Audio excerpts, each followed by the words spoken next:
It's not very often where a small regional airport for today's capacity is as nice or as well decorated as Alexandria International Airport in Alexandria, Louisiana, between Lake Charles and Shreveport. Unfortunately, the majority of my travels to this place is usually during the winter months, hence why you see that mostly in my spotting videos from this location. And as you see, around the holidays, it is always the best time to be there. And as if the beautiful terminal wasn't enough, this airport has a very beautiful feature. A full observation deck, perfect for dining and spotting. This is an ideal place to be if you're waiting for a flight or if you want to see the birds.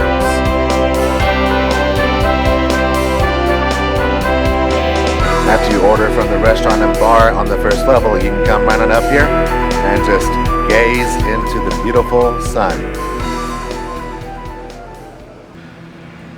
This airport is more than capable of handling more than just regional birds, because this was all part of England Air Force Base. The following information is from airplanes-online.com. England Air Force Base was a facility operated by the United States Air Force in Alexandria, Louisiana. It was closed in 1992. Through its history as Alexandria Army Air Base, then Alexandria Air Force Base, and finally England Air Force Base, the business was airplanes and defense of the nation. This base was one of several military camps in the Alexandria area created during World War II, and part of the Louisiana maneuvers, including Camp Livingston and Camp Claiborne. And the nearby Bossier City was located Barksdale Air Force Base. England Air Force Base has its roots at Alexandria Municipal Airport. In 1939, city officials recognized a need for a municipal airport to handle commercial air traffic. The site they selected was just northwest of the city, roughly between Bayou Rapides and Louisiana Highway 1. It consisted of McNutt Plantation plus parts of two other plantations that together comprised a total of 1,339 acres.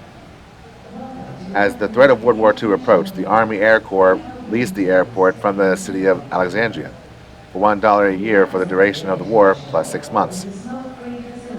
It became known as Alexandria Army Air Base, and its opening on October 21, 1942. The 799th Bombardment Squadron of the 2nd Air Force subsequently used the base for the training of Boeing B-17 Flying Fortress crews. In March of 1943, the base was reassigned to the 3rd Air Force under the command of Colonel Quentin T. Quick.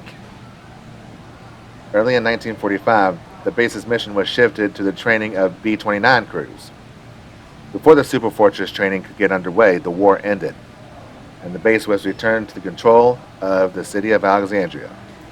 It was placed on inactive standby status on September 23, 1946. Although a small group of Army and Air Force personnel remained assigned to Alexandria Municipal Airport through the late 1940s. The city of Alexandria resumed commercial airline operations at the airport. On October 10, 1950, with the advent of the Korean War, the Air Force reorbited Alexandria Air Force Base. In December of 1950, the 137th Fighter Bomber Wing was created.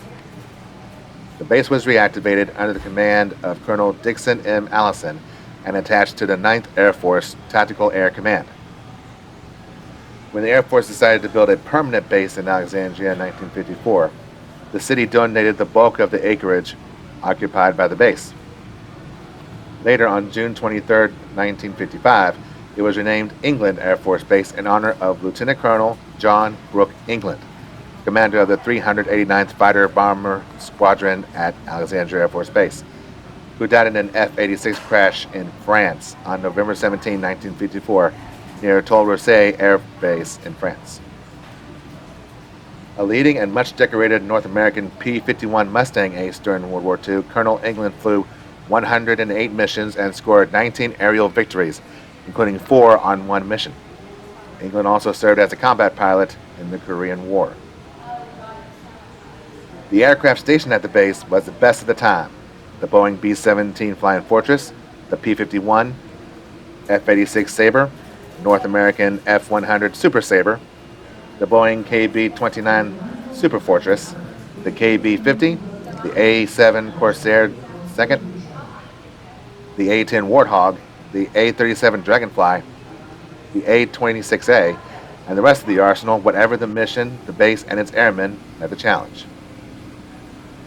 As part of the Tactical Air Command, England Air Force Base was for decades a key element in the defense of our nation. In 1961, at England Air Force Base, there were 4 fighter bomber squadrons of F-100 aircraft. These were the 612, 613, 614th, and the 615th. During the Berlin crisis in September of 1961, the 614th was deployed to Ramstein Air Base, Germany, to support the West Germans. In July of 1972, the 23rd Tactical Fighter Wing moved to England Air Force Base, flying the LTV A-7D Corsair aircraft. In December of 1980, the 23rd TFW traded out its Corsairs for Fairchild Republic A-10 Thunderbolts, ground support tank buster aircraft. The squadron used part of the old artillery range of nearby Camp Kleber, a World War II Army camp, as a bombing and gunnery range. The last A-10 that was built was delivered to the 74th TAC Fighter Squadron at England. During its tenure at England, its ladder door was painted to commemorate it being the last A-10 build, and the fact it was assigned to the famous 23rd TFW Flying Tigers. The door depicted the cartoon character Cool Cat, tying it to the Flying Tigers. Cool Cat had a lightning bolt behind him like the one found on the 23rd wing patch, and below him was the phrase, "The Last Tiger," alluding to the fact it was the last A-10 built and proud to be a Flying Tiger. A-10 A20665 flew with the 23rd Tactical Fighter Wing until 1992, when it was transferred to Davis Monthan Air Force Base in Arizona, where it was used to train new A-10 pilots. In July 1959, the 332nd Fighter Interceptor Squadron moved to England Air Force Base, where it began to train with Convair F-102 Delta Daggers. The squadron later moved to Thule Air Base in Greenland. As an active military installation, England Air Force Base employed 3,000 military and 681 civilian personnel. The base covered 2,600 acres and had 2 prime runways, 7,000 feet running north and south, and 9,350 feet running northwest-southeast. In 1988, Congress established a process to realign and close surplus military property and return the property for local economic development. The process required the President to establish the Defense Base Closure and Realignment Commission. Closing England Air Force Base emerged as a possibility following the first base realignment and closure round in 1988. Closure did not occur then. However, in October 1990, the Commission dictated that England Air Force Base would be closed in September 1992. It officially closed on June 1st, 1992. Colonel Dick Lemon, England's last base commander, noted at the closing ceremonies, "The jets are gone. The workspaces are dark. There are no families enjoying dinner. It's been great, Louisiana. There are ghosts here. You need to listen to them. You need to respect them." End quote. The base brought in about $100 million annually to the local economy, and its closure posed an economic challenge to the central Louisiana region. Since 1992, England Authority has successfully transitioned the area to England Air Park, which includes, among other facilities, Alexandria International Airport.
Today, Alexandria International Airport, AEX, serves commercial airline carriers, general aviation, air taxi, and a variety of military personnel and cargo arrivals and departures.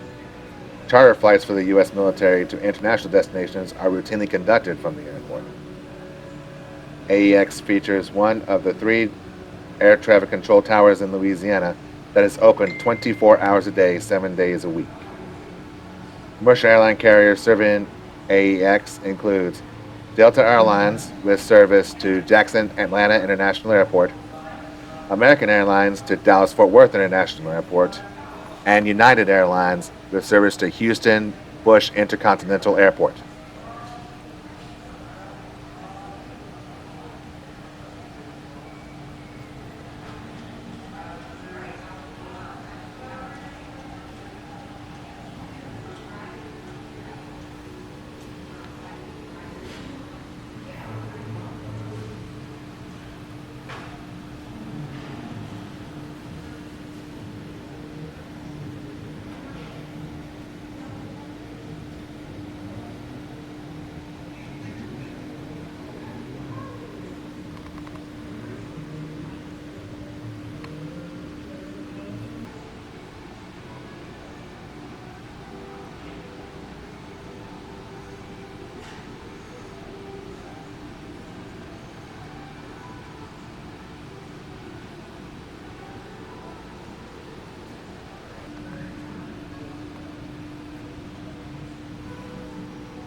This has always perplexed me, and maybe those of you watching can give me a better answer.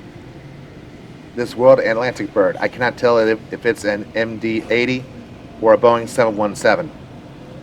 Can anyone clarify, and how can we tell one from the other?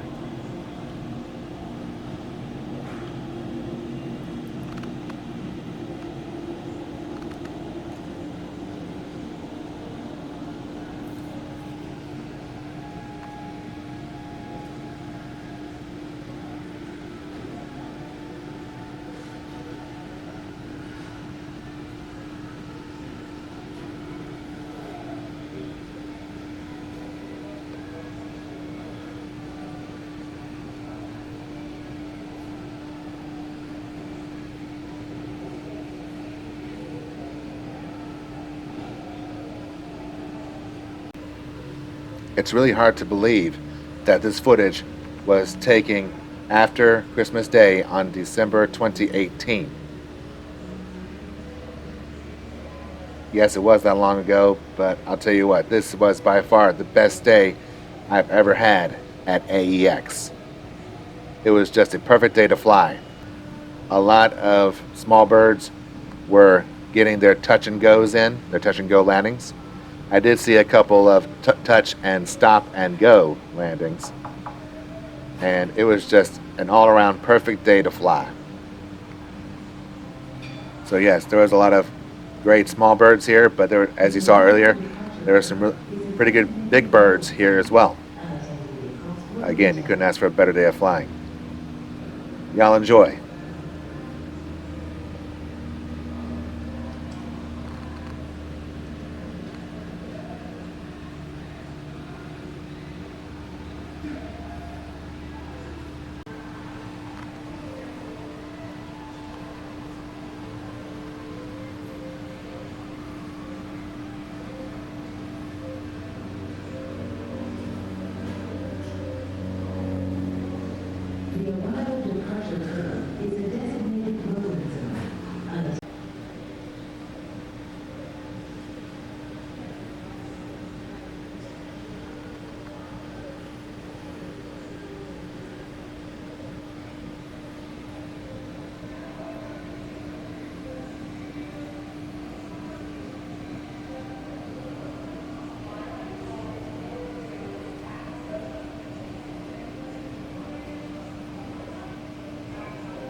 At the time of this recording, I was unable to access any modern or current information about SwiftAir.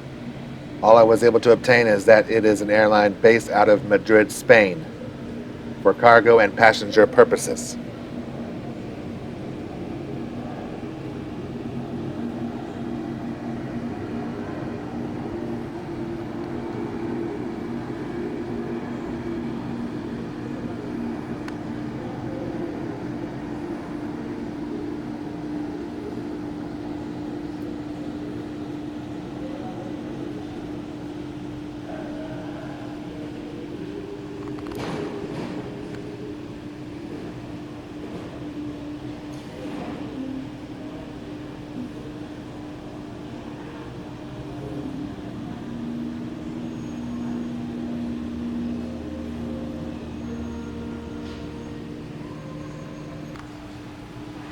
I pose another question to all the aviation enthusiasts out there.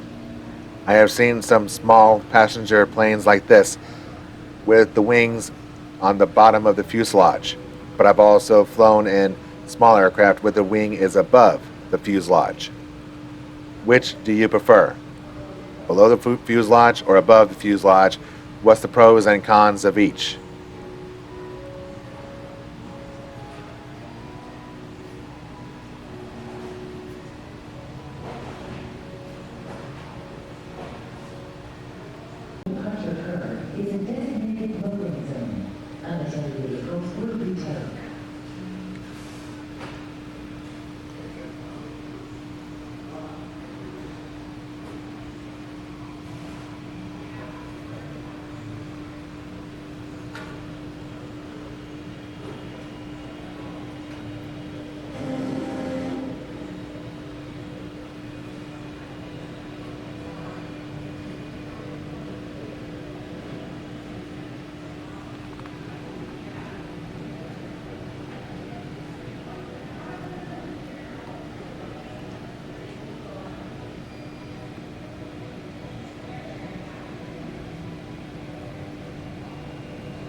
I have another question.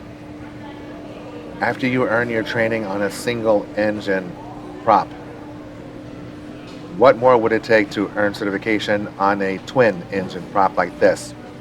How many more hours and what other qualifications are necessary to earn the twin engine certification to fly?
Now this is wicked cool. It's not very often you see the great red, white, and blue livery of American Airlines, especially knowing how old it is. And obviously, yes, this is one of the older ERJs in the American Eagle fleet, but this has always been my most favorite livery from the American Airlines fleet. Red, white, and blue, completely patriotic, and a fantastic yet simple design. What are your thoughts on that?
As every photographer and videographer will tell you, sunrise and sunset will always give you the best colors.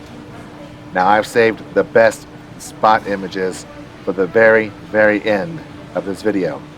But as the sun starts to set in the horizon, you're about to see some wicked color schemes as these planes come and go.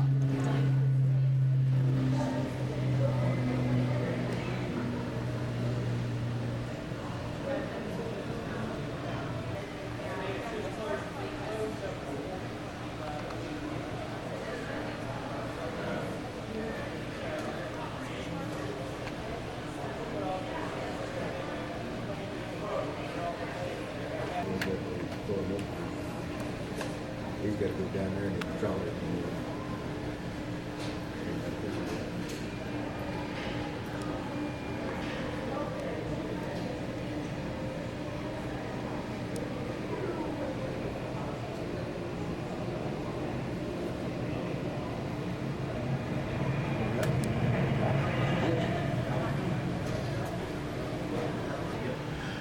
As this United bird pulls in from Houston, it also reminded me of what I have noticed in my many opportunities to spot airplanes. I have known that the easiest way to tell a Bombardier airplane from an Embraer airplane is the shape of the twin engines on the back. In this case, this is an ERJ, I want to say 145. I can tell because the shape of the engine is a lot longer. It's a little longer. On the Bombardier CRJs, the engine houses are a lot shorter. So when you see them, you should be able to pick them out a little bit.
Group 3 is welcome aboard for United 498, Group 3. Groups 1 and 2 and 3 are boarding at this time for United, Groups 1, 2, and 3.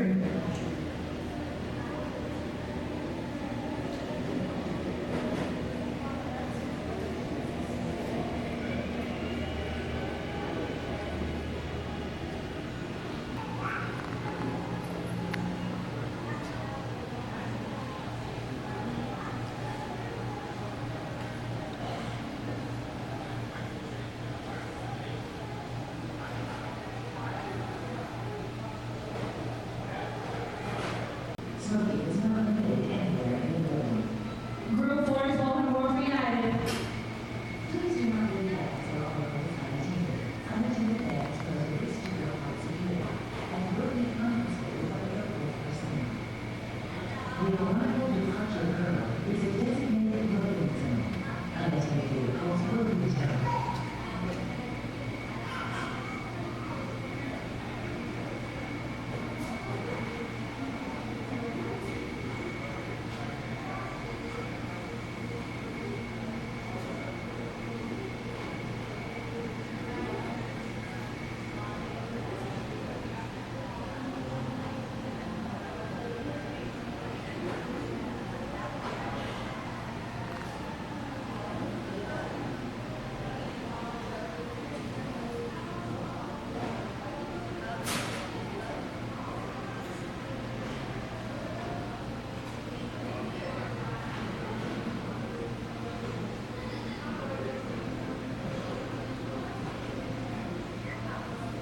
See what happens here.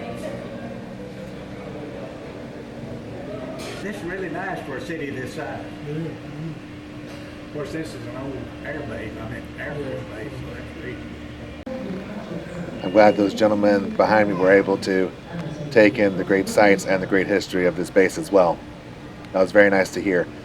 And yes, it was easy to converse with them about birds. Speaking of, this is a CRJ from Delta. See the engine houses that we have further discussed earlier in this video?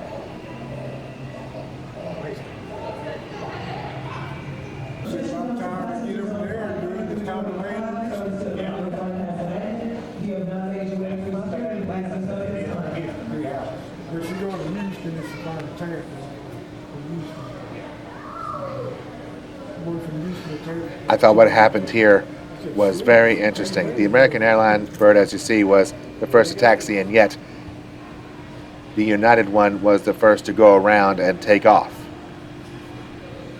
I guess there was something up with the tower or something that I don't know, that they said, hey, the United bird has to go first.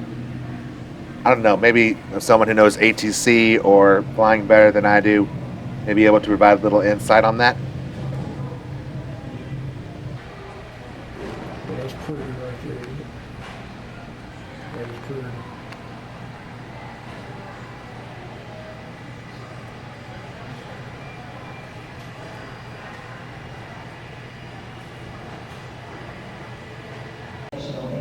Nevertheless, the American Eagle bird was able to take off and proceed to Dallas with no problems.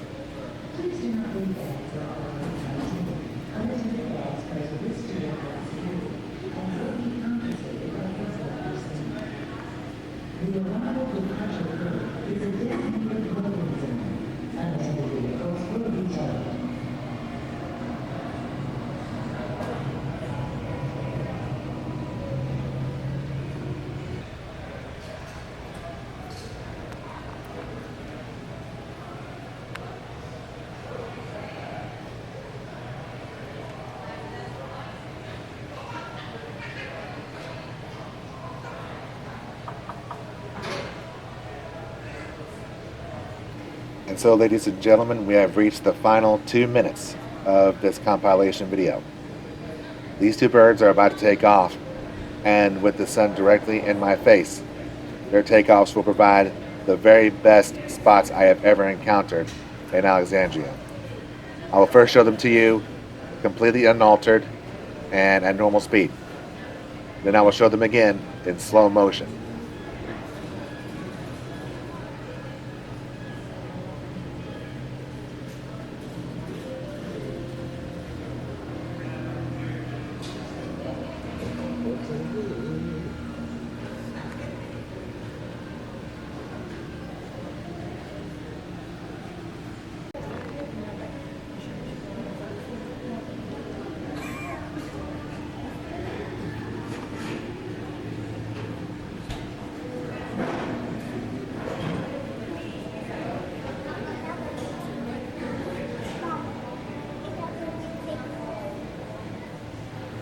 Thank you so much for watching the birds with me.